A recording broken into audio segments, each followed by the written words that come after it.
9ல, அதாவது பாகியஸ்தானம்னு சொல்லுவோம். அந்த பாகியஸ்தானத்துல செவ்வாய் இருந்ததுன்னா 7ஆம் பார்வையா 3வது ஸ்தானத்தையும் 4ஆம் பார்வையா விரயத்தையும் பார்க்கறதுனால சகோதர சகோதரிகளுக்கு நீங்க சப்போர்ட் பண்ணுவீங்க. ஆமா, அவங்க பிரச்சனை இருந்தாலும் ஏதாவது ஹெல்ப் செய்வீங்க. 2வது ரியல் எஸ்டேட் பிரமாதமா பண்ணலாம், நல்லா சம்பாதிப்பீங்க, சந்தேகமே இல்லை. கன்ஸ்ட்ரக்ஷன் பண்ணலாம், ஜவுளி பண்ணலாம், இந்த தொழிலெல்லாம் நல்லா வரும், சந்தேகமே இல்லை.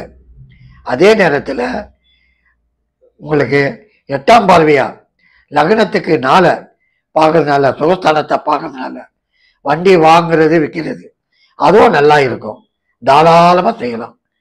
ஆகவே 9ல செவ்வாய் இருக்கிறது பாக்கியத்தில் பிரமாதமாக கொடுக்கும். இப்போ லக்னத்துக்கு 10ல செவ்வாய் ஜீவனஸ்தானம்னுவா.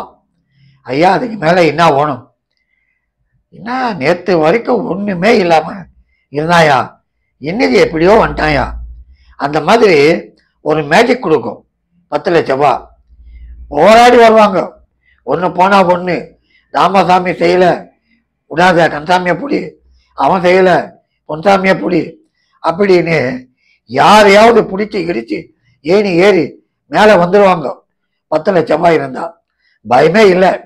ஆமாம், ஆனால் லக்னத்துக்கு 4 பார்க்கறதுனால ஓவர் ஹீட், உடல் உபாதை, உஷ்ண பிரச்சனை அதெல்லாம் கொடுக்கும். அதில் கொஞ்சம் கவனமாக இருக்கணும்.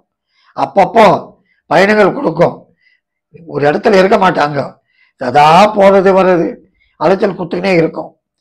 எஜுகேஷனில் தடை வரலாம், வந்து முயற்சி பண்ணால் நல்லா முன்னேறலாம், மேல் படிப்பும் படிக்கலாம், நல்ல உத்தியோகமும் செய்யலாம்.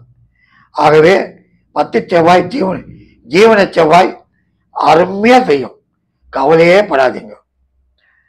லாப செவ்வாய், அதாவது 11ல செவ்வாய் இருந்தால் உங்களுக்கு நல்ல லாபங்கள் கொடுக்கும்.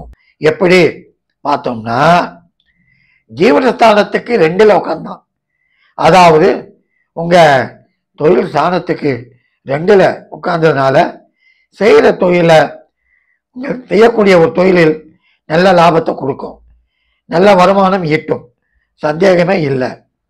2வது உங்களுடைய பிள்ளைகளால் நல்ல யோகம் கொடுக்கும், பசங்க சப்போர்ட் கிடைக்கும், பயமே இல்லை.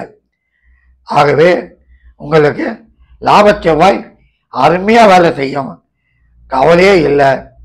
என்னதான் கீழே விழுந்தாலும் மறுபடியும் மலை ஏறி வருவீங்க, தைரியமாக இருக்கலாம். சரி, 12ல் செவ்வாய் ஜாகிரதையாக இருக்கணும். 8ல் எப்படி சொன்னனோ அப்படியே தான். மறைவு ஸ்தானம் அல்லவா, சைனஸ்தானம் மறைவு ஸ்தானம். ஆகவே குடும்பத்தில் சிறு பிரச்சனை வந்தாலும் பெருசாக்கி விட்டுருவாங்க. நீங்கள் அமைதியாக இருக்கணும். எனக்கெல்லாம் தெரியுன்றது சொன்னால் எடுக்கிறது இல்லை. ஒரு நோய் போனால் ஒரு நோய் பல பிரச்சனையை உருவாக்கும். அதே நேரத்தில் 12ல் உட்காந்து லக்னத்துக்கு 3 பார்க்கறதுனால, 4ஆம் பார்வையா பார்க்கறதுனால சகோதர சகோதரிகளால் உங்களுக்கு ஆதாயம் உண்டு. 2வது 6வது ஸ்தானத்தை செவ்வாய் 7ஆம் பார்வையா பார்க்கறதுனால முக்கியமாக உடல்நிலை தான் பாதிப்பு. சம்பாதிப்பீங்க, ஏதோ போவீங்க, சம்பாதிப்பீங்க, எதுலேயும் ஒரு நாட்டம் கொடுக்காது. இன்னைக்கு நல்லா இருந்தால் நாளைக்கு வீக்னஸ். ஏன்னா சைனஸ்தானம் சதா படுக்க வைக்கும், படுத்தா போதும் அப்படி செய்யும். ஆகவே அன்பார்ந்த நண்பர்களே, செவ்வாயை பற்றி எவ்வளவோ சொல்லலாம். செவ்வாய் ஒரு மிலிட்ரி ஆஃபீஸர், உயர்ந்த உத்தியோகத்தில் இருக்கக்கூடிய இராணுவ அதிகாரி. அதே நேரத்தில் போர் அவர் தான். மனசு வச்சாருன்னா உடனே போர் ஆரம்பிப்பார், சாதாரண விஷயம் இல்லை. 12 கிரகத்தில் செவ்வாய் உங்கள் ஜாதகத்தில் நல்லா இருந்தால் உங்களை யாரும் அசக்க முடியாது. ஆகவே ஒன்றே இல்லை, இப்போ பாருங்க, எங்கே பார்த்தாலும் ஏத்துக்கை பூகம்பம் விரட்டி அடிக்கிற உலகத்தை. யார் காரணம்? செவ்வாய் தான்.